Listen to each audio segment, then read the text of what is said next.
In today's video, I am making a couple of patio chairs using treated 1x4s and 1x6s, a very simple materials list for this project.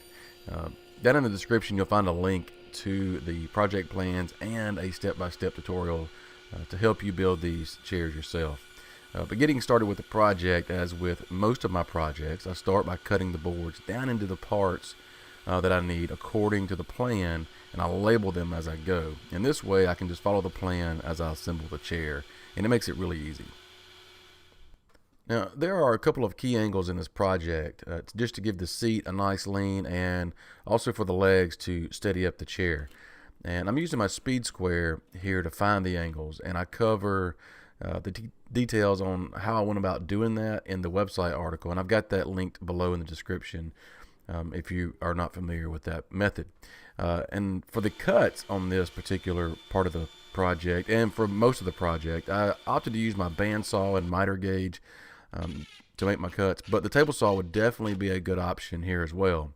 Also, keep in mind that this is the very first of these chairs, and so I'm just using simple joinery with exposed screws for this video, but you could use pocket holes to hide some of these screws as an alternative joinery method.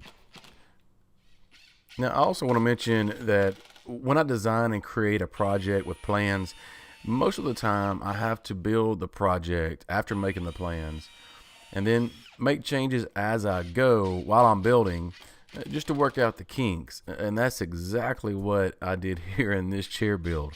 The chair arms that you see are the second version that was created, and the seat back boards here in this clip needed to be trimmed down or ripped a little bit more at this point to allow for movement and just for overall aesthetics. Needless to say, I had to remove all of the screws in the back and seat to do that. It's just all part of learning. But now I want to take just a second to thank Atlas 46 for supporting what I do and for supporting this video. If you're new here, Atlas 46 makes the shop vest that I'm wearing. I wear the vest in the shop in most of my videos, and when I'm working on a project, they have other accessories that I wear, like a magnetic wrist strap for screws. But they're just a really cool company, so you can learn more about Atlas 46 by using the link in the description. So I wanted to add a cool little feature to these chairs, and I thought adding cup holders would be pretty cool. So I drilled a hole with a hole saw and ordered some stainless steel drop-in cup holders from Amazon, but in the end I decided on a different color, as you'll see later in the video. So I stained the chairs to match the shutters, columns, and picket fence I previously made for my house. I'll link those videos below in the description in case you missed them. Before I applied any finish to the chairs, I looked them over and I was very well pleased with how they came out. But after letting them sit out in the weather a few days, I noticed I needed to add one more piece. Towards the top of the seat back, the boards were starting to move and become unaligned. So went back to the shop, I cut out a quick back support, cut in a curve, and attached it, and it worked out great. This would keep the seat back boards in line, and it actually felt more secure. One thing I want to mention is that I would keep in mind when building these yourself is to keep the screws in a straight line. I let a few of the screws get out of line, and it just drives my OCD crazy.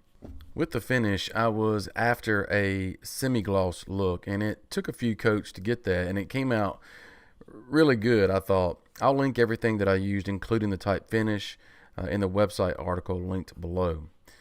But after the finish dried, I added a couple more finishing touches, one of those being hammered nails, and this is just purely for decoration, which I'm on the fence about. I added them in various places, just where the main joinery is, but let me know what you think about these hammered nails. I'm curious. Leave me a comment below. The other accessory, of course, is just a nice, simple seat cushion. I drilled 2 small holes near the bottom corners where the seat is, just to allow the strings to feed through, and tied them on. Here are the black cup holders I went with. I think they look better with the dark wood and black hammered nails. So I am very happy with how these came out, and since making them, I've had several folks sit in them and say they're comfortable. They are slightly higher than a regular chair, and the footrest is a nice touch as well. Click the website article link below for more details and the project plans. Please subscribe if you're not already, and thanks for watching. See you next time.